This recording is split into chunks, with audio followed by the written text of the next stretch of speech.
सुगंधा, तुम बहुत खूबसूरत हो। तुम्हारी खूबसूरती पर मैं एक क्या कई जन्म कुर्बान कर सकता हूँ। चलो हटो, तुम बड़े वो हो। कुछ ही मुलाकातों में मस्का लगाना शुरू कर दिया। मुझे तुम्हारी कुर्बानी नहीं बल्कि प्यार चाहिए। फिर अदा से शर्माते हुए सुगंधा ने रमेश के सीने पर अपना सिर टिका दिया। रमेश ने सुगंधा के बालों में अपनी उंगलियां उलझा दी और उसके गालों को सहलाते हुए बोला, सुगंधा, मैं जल्दी ही तुमसे शादी करूंगा। फिर अपना घर होगा, अपने बच्चे होंगे। रमेश, तुम शादी के वादे से मुकर तो नहीं जाओगे? सुगंधा, तुम कैसी बात करती हो? क्या तुमको मुझ पर भरोसा नहीं? सुगंधा रमेश की बाहों व बातों में इस कदर डूब गई कि रमेश का हाथ कब उसके नाजुक अंगों तक पहुंच गया, उसको पता ही नहीं चला। फिर यह सोचकर कि अब रमेश से उसकी शादी होगी ही, इसलिए उसने रमेश की हरकतों का विरोध नहीं किया। दोनों की मुलाकातें बढ़ती गईं और हर मुलाकात के साथ जीने मरने की कस्में खाई जाती रहीं। रमेश ने शादी का वादा करके सुगंधा के साथ जिस्मानी संबंध बना लिया और फिर अक्सर दोनों होटलों में मिलते और जिस्म की भूख मिटाते। इस तरह दोनों जब चाहते जवानी का मजा लूटते। रमेश इलाहाबाद के पास के एक गांव का रहने वाला था। उसके परिवार में माता पिता और एक छोटा भाई दिनेश था। छोटे से परिवार में सभी अपने अपने कामों में लगे हुए थे। पिताजी पोस्टमास्टर के पद से रिटायर होकर अब घर पर ही रहकर खेती बाड़ी का काम देखने लगे थे। छोटा भाई दिनेश दिल्ली यूनिवर्सिटी से एमए कर रहा था। लखनऊ में एक विदेशी फर्म में कैशियर के पद पर काम करने की वजह से रमेश लखनऊ में एक फ्लैट लेकर रह रहा था। चूंकि घर परिवार ठीक था और नौकरी भी अच्छी थी, इसलिए उसकी शादी भी हो गई थी। बीवी को वह साथ नहीं रखता था क्योंकि मां से घर का काम नहीं होता था। रमेश जिस फर्म में काम करता था, उसी फर्म में सुगंधा क्लर्क के पद पर काम करने आई थी। सुगंधा को देखते ही रमेश उस पर मोहित हो गया और डोरे डालना शुरू कर दिया।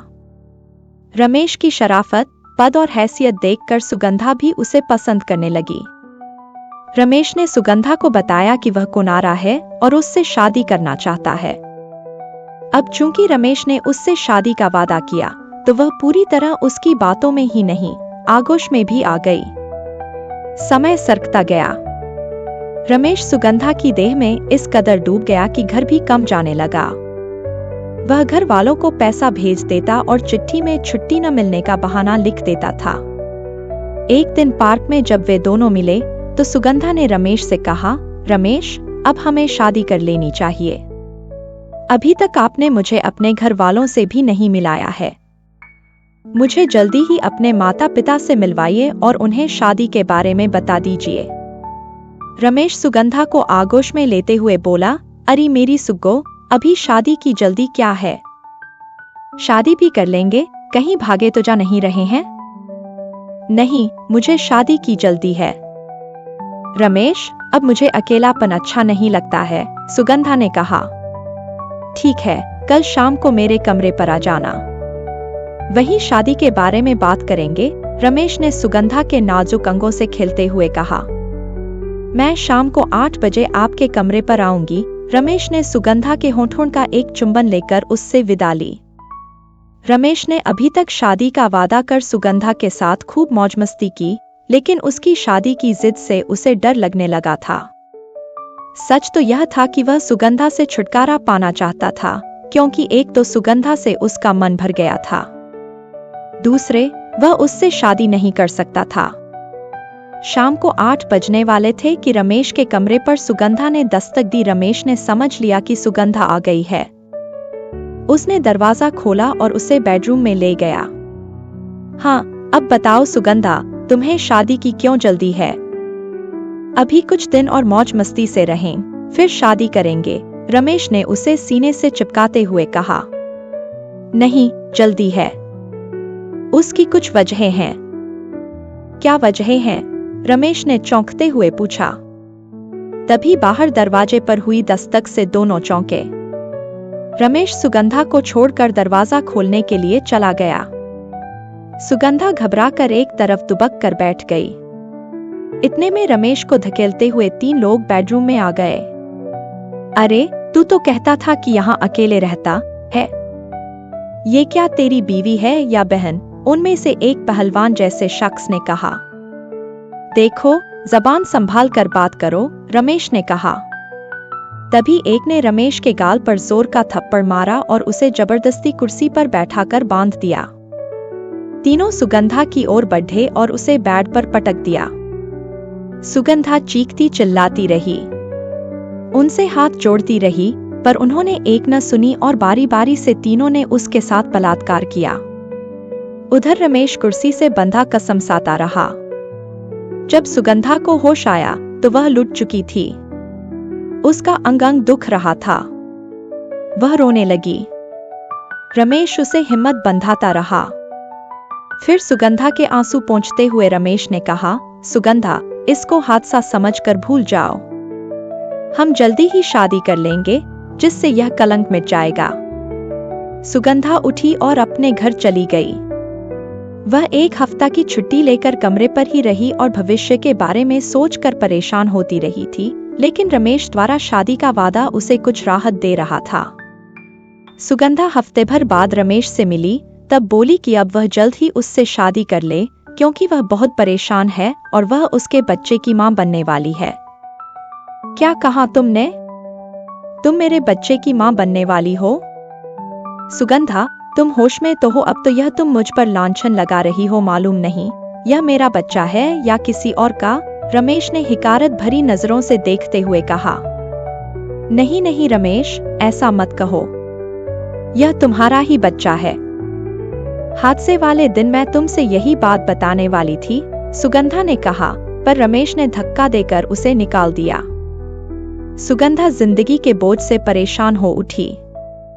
जब लोगों को मालूम होगा कि वह बगैर शादी के मां बनने वाली है, तो लोग उसे जीने नहीं देंगे। अब वह जान दे देगी।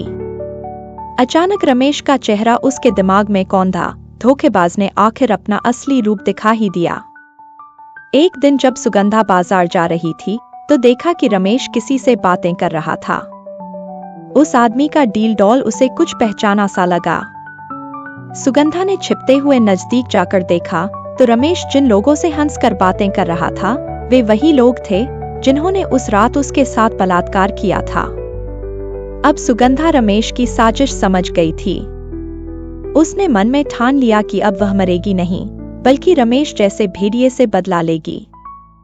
रमेश से बदला लेने की ठान लेने के बाद सुगंधा ने पहले परिवार के बारे में पता लगाया। जब मालूम हुआ कि रमेश शादीशुदा है, तो वह और भी जल भुन गई। उसे पता चला कि उसका छोटा भाई दिनेश दिल्ली में पढ़ाई कर रहा था। उसने लखनऊ की नौकरी छोड़ दी। दिल्ली जाकर सबसे पहले सुगंधा ने अपना पेट गिराया, फिर उसने वहीं एक कमरा किराए पर ले लिया जहां दिनेश रहता था। धीरे धीरे उसने दिनेश पर डोरे डालना शुरू किया। दिनेश को जब सुगंधा ने पूरी तरह अपने जाल में फांस लिया, तब उसने दिनेश को शादी के लिए उकसाया। उसने शादी की रजामंदी दे दी। दिनेश ने रेलवे परीक्षा में अंतिम रूप से कामयाबी पाली। अब वह अपनी मर्जी का मालिक हो गया। उसने सुगंधा से शादी के लिए अपने माता पिता को लिख दिया। लड़का अपने पैरों पर खड़ा हो गया है, इसलिए उन्होंने भी शादी की इजाजत दे दी। सुगंधा ने भी शर्त रखी कि शादी कोर्ट में ही करेगी। दिनेश को कोई एतराज नहीं हुआ। जब दिनेश ने अपने माता पिता को लिखा कि उसने कोर्ट में शादी कर ली है, तो उन्हें इस बात का मलाल जरूर हुआ कि घर में शादी हुई होती तो बात ही कुछ और थी। अब जो होना था हो गया। उन्होंने गृहभोज के मौके पर दोनों को घर बुलाया। पूरा घर सजा था। बहुत से मेहमान, दोस्त, सगे संबंधी इकट्ठा थे। रमेश भी उस मौके पर अपने दोस्तों के साथ आया था। दुल्हन घूंघट में लाई गई। मुंह दिखाई के समय रमेश और उसके दोस्त उपहार लेकर पहुंचे। रमेश ने जब दुल्हन के रूप में सुगंधा को देखा, तो उसके पैरों के नीचे की जमीन ही खिसक गई। रमेश और उसके दोस्त जिन्होंने सुगंधा के साथ बलात्कार किया था, सबका चेहरा शर्म से झुक गया। इस तरह सुगंधा ने अपना बदला लिया। रोमांचक कहानी सुनने के लिए धन्यवाद। कृपया लाइक और सब्सक्राइब करें।